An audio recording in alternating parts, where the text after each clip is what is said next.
안녕하세요. 말씀 묵상의 이광재 목사입니다. 예레미야서를 지금 계속 묵상하고 있습니다. 어제는요, 하나님께서 이스라엘 백성들에게 결단해라, 남쪽 유다에게 결단해라, 주춤주춤 하지 말고 안일함 속에서 하나님의 말씀을 가볍게 여기며 결단하지 못하는 그러한 우유부단함이 결국 우상과 하나님을 같이 섬기는 그러한 비참한 모습이 되었으니 이제는 하나님의 말씀 앞으로 돌아오라 라고 말씀하시는 장면을 저희들이 어제 보았습니다. 오늘 말씀도 참 충격적인 말로 시작을 합니다. 이 남쪽 유다가요, 이스라엘이 차라리 북쪽 이스라엘이 낫다라고 시작을 하는데요.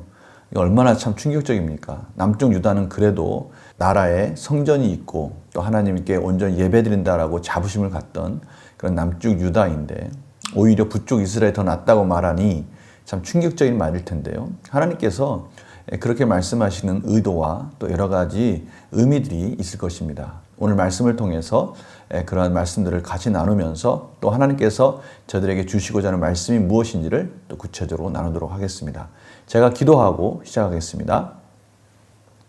하나님 아버지 감사합니다. 오늘도 저희들이 말씀을 듣고자 하나님의 말씀 안에서 살고자 다시 말씀 앞으로 나왔습니다. 저희들에게 말씀하여 주시고 성령님 구체적인 말씀으로 조명하여 주셔서 저희들이 이 말씀을 깨닫고 또 하루를 살아갈 수 있는 놀라운 능력의 말씀이 될 수 있도록 인도하여 주시옵소서.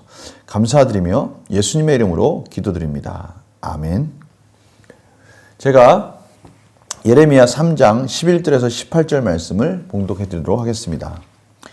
여호와께서 내게 이르시되 배역한 이스라엘은 반역한 유다보다 자신이 더 의로움이 나타났나니 너는 가서 북을 향하여 이 말을 선포하여 이르라. 여호와께서 이르시되 배역한 이스라엘아 돌아오라. 나의 노한 얼굴을 너희에게로 향하지 아니하리라. 나는 긍휼이 있는 자라. 노를 한없이 품지 아니하느니라. 여호와의 말씀이니라. 너는 오직 내 죄를 자복하라. 이는 내 하나님 여호와를 배반하고 내 길로 달려 이방인들에게로 나아가 모든 푸른 나무 아래로 가서 내 목소리를 듣지 아니하였음이라. 여호와의 말씀이니라. 여호와의 말씀이니라. 배역한 자들아 돌아오라. 나는 너의 남편임이라. 내가 너를 성읍에서 하나와 족속 중에서 둘을 택하여 너희를 시온으로 데려오겠고 내가 또 내 마음에 합한 목자들을 너희에게 주리니 그들이 지식과 명철로 너희를 양육하리라.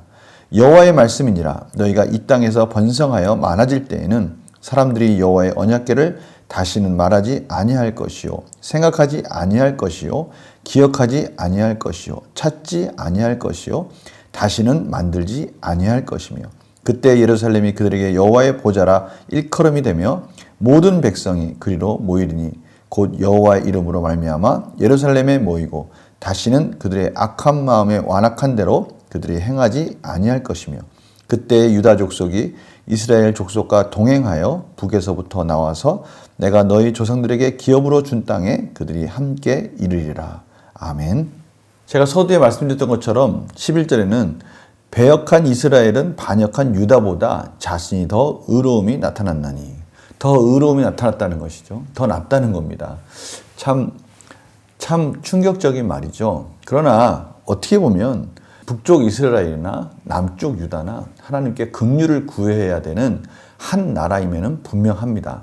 오늘 하나님께서는 이렇게 말씀하시는 거예요. 나는 긍휼이 있는 자라 노를 한없이 품지 아니하느니라. 여호와의 말씀이니라.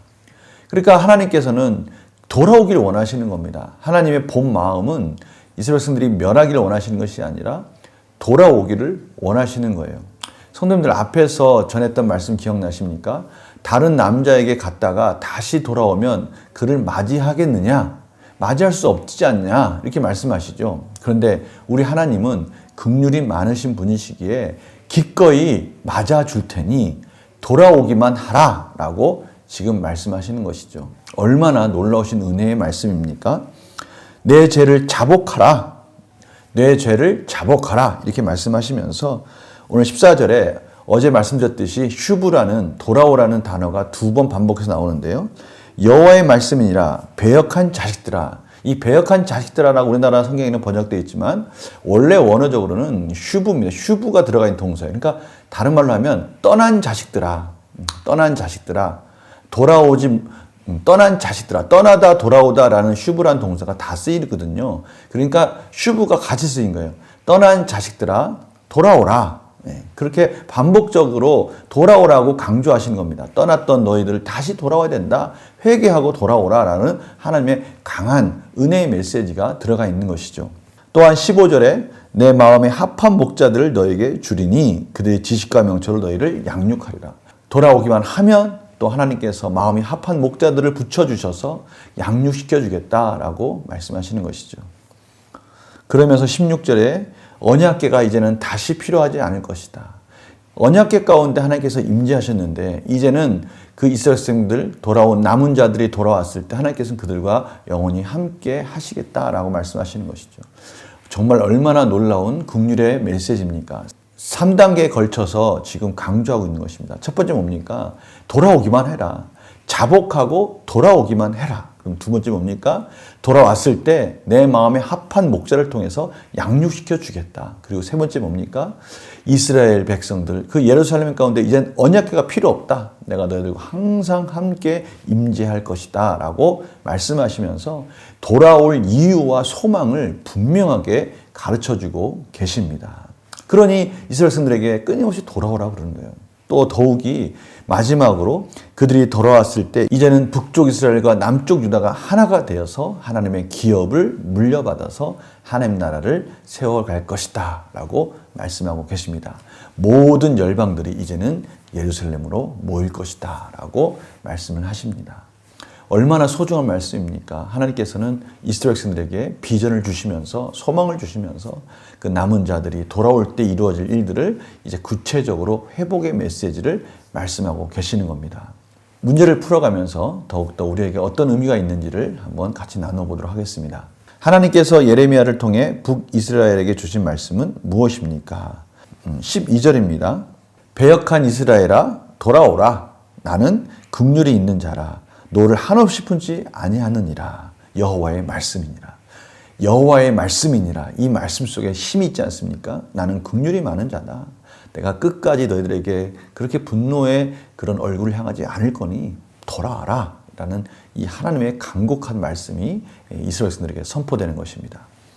두 번째 문제 풀까요? 예레미야는 하나님께서 예루살렘에 어떤 일을 행하신다고 말씀하십니까?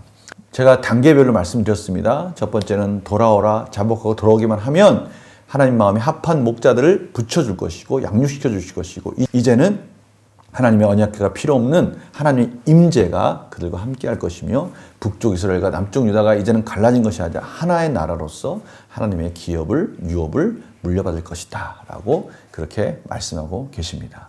연구와 묵상 질문 볼까요? 유다가 예루살렘으로 돌아올 때 언약궤를 찾거나 만들지 않는 이유는 무엇입니까? 이제 하나님께서 언약궤에 임재하는 것이 아니라 그 예루살렘에 항상 임재하겠다. 그의 백성과 함께 하겠다라고 말씀하시는 것입니다. 이것은 예수님께서 십자가에 죽으심으로 말미암아 그의 백성들이 이제는 영원한 죄사함을 얻었고요. 그 죄사함 속에 성령이 임재함으로써 이것은 완성되어져서 이루어집니다. 그의 백성들이 하나님의 유업을 이어가는 자로서 세워지는 것이죠. 바로 저희들을 향한 하나님의 메시지이기도 합니다.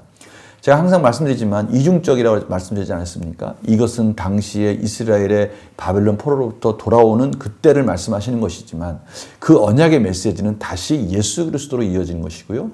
예수 그리스도로 말미암아 이루어진 우리의 삶으로 이어지고 있다는 것을 저희들은 깨달아야 되는 것이죠. 느낀 점 뭘까요? 하나님께서 언약궤를 잃어버린 예루살렘을 회복시켜 여호와의 보좌가 되게 하시는 것을 보면 무엇을 느낍니까? 오늘 이 말씀을 통해서 제 자신이 또 넘어지고 또 넘어지지만 다시 일어날 수 있는 이유와 근거가 됩니다. 정말 하나님을 찬양하면서 하나님의 은혜 가운데 다시 구원의 길을, 사역의 길을, 복음의 길을 가야 되는 분명한 이유를 다시 깨닫게 해주시고요. 제 마음속에 여전히 하나님께 대한 은혜를 갈급히 찾아야 된다는 것을 다시 깨닫게 됩니다. 그래서 이것이 결단과 적용까지 이어질 수 있을 것 같습니다. 내 마음속 보좌에는 누가 앉아 있습니까? 죄에서 회개하고 하나님께서 주시는 구원의 소망을 따라 살기 위해 무엇을 결단하겠습니까? 다시 한번 이제는 내가 사는 것이 아니라 내 안에 그리스도께서 사는 것이고 내 안에 성령님께서 이 구원을 완성하실 것이라는 것을 믿고 이제는 다시 결단하고 나아가야 된다는 것을 말씀하시는 것이죠. 계속해서 일어나는 내 자아 속에서 이 영적 전쟁에서 하나님이 책임져 주시고 하나님이 승리로 이끌어 주시겠다고 말씀하십니다. 여호와의 열심이 결국 이 구원을 이루시겠다고 말씀하십니다. 저희들이 오늘도 이 말씀 붙들고요. 오늘 하나님께서 말씀하신 것처럼 다시 하나님의 기업을 유업을 물려받은 자답게 오늘 하루도 이 말씀 안에서 하나님의 은혜 안에서 승리하시는 우리 성도들의 삶이 되기를 간절히 축원합니다. 제가 기도하고 마치겠습니다. 하나님 감사합니다. 오늘도 하나님께서 저희들의 연약하고 부족함 가운데 돌아오라 라고 끊임없이 말씀하시면서 저희들이 돌아오기만 하면 하나님께서 회복시켜 주시겠고 양육시켜 주시겠고 또 그 가운데서 다시 하나님의 유업을 맡겨 주신다고 말씀하셨습니다.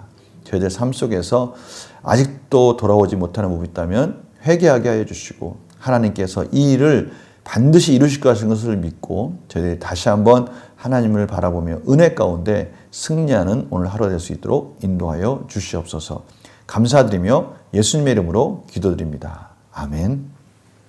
오늘 하루 하나님께서 돌아오라 라는 이 말씀, 이 메시지가 우리의 마음속에 계속 울려 퍼지면서 우리의 삶 속에서 혹시나 아직도 깨지지 않은 내 자아, 아직도 내려놓지 못한 내 자아가 있다면 하나님께 내려놓고 또 하나님의 은성 가운데 순종하는 복된 하루가 되시기를 간절히 축원합니다. 주일날 또 말씀 가운데 승리하시고요. 예배 가운데 승리하시고 월요일날 말씀 묵상은 뵙겠습니다. 안녕히 계세요.